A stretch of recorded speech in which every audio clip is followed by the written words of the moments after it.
Israel has approved a ceasefire agreement with Lebanon's Hezbollah, setting the stage for an end to nearly 14 months of fighting linked to the ongoing war in the Gaza Strip. I just spoke with the Prime Minister of Israel and Lebanon. I'm pleased to announce that their governments have accepted the United States proposal to end the devastating conflict between Israel and Hezbollah. U.S. President Joe Biden at the White House on Tuesday also said his administration would make a renewed push for a ceasefire in Gaza. An Israel-Hezbollah ceasefire would mark the first major step toward ending the region-wide unrest triggered by Hamas's attack on Israel on October 7, 2023, but it does not address the war in Gaza. Multiple people died on Tuesday in Pakistan's capital during clashes between police and protesters demanding the release of ex-Prime Minister Imran Khan. Reuters correspondent Fiona Jones reports. The Interior Ministry confirmed the deaths of paramilitary soldiers but did not say who was responsible. While Khan's opposition party, Pakistan Tehreek-e-Insaf, or PTI, said 2 protesters had died during the march. Prime Minister Shehbaz Sharif blamed the protesters for the soldiers' deaths, accusing them of ramming the paramilitary troops with a convoy of vehicles. Sharif branded the actions extremism aimed at achieving evil political designs. Authorities have said a curfew could be imposed in the capital. Khan has been jailed on a series of corruption charges since August 2023. The PTI party rejected Sharif's accusation that the paramilitary troops had been rammed. Reuters correspondent Fiona Jones. This is VOA News. Ukraine said Tuesday a single attack featured the most Russian drones to date during more than 1,000 days of war. AP correspondent Charles de Ledesma reports. The Ukrainian Air Force says Russia launched 188 drones against most regions of Ukraine in a nighttime blitz, describing it as a record number of drones deployed in a single attack. It adds most of them were intercepted, but apartment buildings and critical infrastructure such as the national power grid were damaged. No casualties were immediately reported in the 17 targeted regions. The Russian Defense Ministry, meanwhile, has issued a rare official acknowledgement of its assets being hit on its own soil by US-made longer-range missiles that Washington recently authorized Ukraine to use.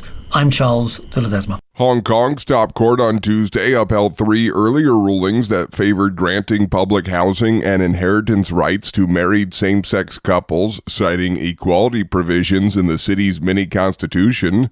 Reuters correspondent Diane Toh reports. In a unanimous decision, judges ruled in favor of granting public housing and inheritance rights to married same-sex couples. The government said that same-sex and opposite-sex couples were not comparable in terms of their rights to public housing. 2 of the judges also said that existing inheritance rules were, quote, discriminatory and unconstitutional. Hong Kong's top court last September ruled against legalizing same-sex marriage. But it acknowledged the need for same-sex couples to access alternative legal frameworks to meet basic social requirements.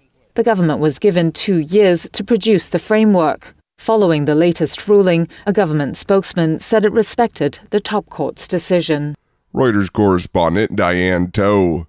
A major scale-up of aid has seen more than 700 trucks depart for Sudanese communities in desperate need of food. Reuters correspondent Sean Hogan has more. More than 700 trucks are on their way to famine-stricken areas of Sudan as part of a major scale-up of aid. That's after clearance was given by the Sudanese government. The army and the paramilitary rapid support forces have been locked in conflict since April 2023, causing acute hunger and disease. Both sides are accused of impeding aid deliveries. They blame each other. On Monday, the head of Sudan's Sovereign Council said he would allow airports in army-controlled areas isolated by the fighting to serve as humanitarian hubs for UN agencies to facilitate deliveries. Reuters correspondent Sean Hogan.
Thank you for watching.